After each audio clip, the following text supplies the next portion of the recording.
Everybody knows that driving intoxicated is illegal, but what about buzzed driving? Buzzed driving means someone isn't over the legal limit, but is considered intoxicated. And many experts say it is just as dangerous as driving drunk. Scallon is the publisher of Before the Wheel. It's an online resource for safe driving. She's here to help us understand some important dangers on the road. Hey, Ann.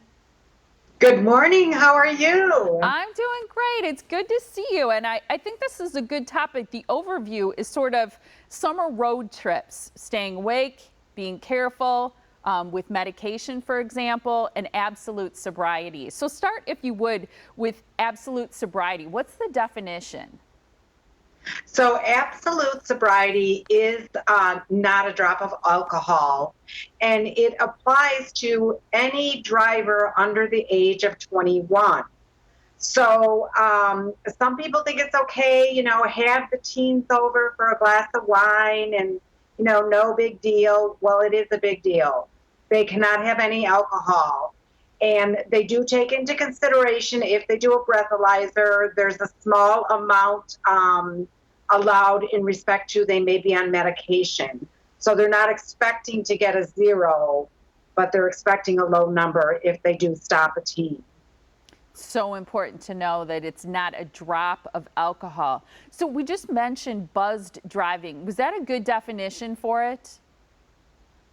Yes, because people think it's okay. And honestly, even adults, you need to know what your limit, your personal limit is. And if you have drinks, you should know that. For me, anything more than 6 ounces, I start to feel buzzed. So I don't allow myself ever to drink more than 6 ounces if I'm driving. See, it's such a great point, and I like that you said your own personal limit. It doesn't necessarily matter what you're going to blow on a breathalyzer. It has to do with how it affects your skills, your ability to pay attention and safely drive. What about distracted driving? So distractions are just so easy. I mean, obviously, texting and things like that, but sometimes people don't realize, they're reaching for something, or they get to a stoplight and they start fiddling around and reaching down to something that fell on the floor.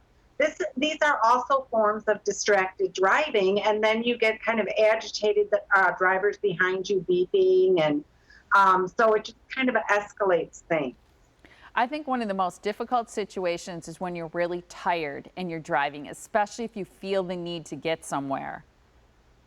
So yes, so my husband and I were on the road for a 6-hour trip last weekend, and I wanted the goal was to do 4 hours before we stopped to get anything to eat. And at about 3 hours, a little cup of coffee came up on my screen, and it said, "Do you need a break?" And I wanted it to disappear, and it wouldn't disappear.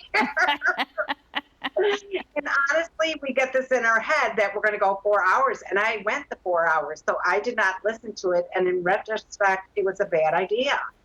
And that's your car's sensor kind of telling you how you are on the road, maybe telling you that maybe you need to take a little time off, right? Right, because we had heard some funny little beeps where I said to my husband, "What was that? What was that?" So I must have gone over the line at least twice. Interesting. And thank you so much for joining us. This is important stuff, and we appreciate your time. Thank you. Absolutely. And you can find out more about Before the Wheel and all the great resources they offer for safe driving online at beforethewheel.com.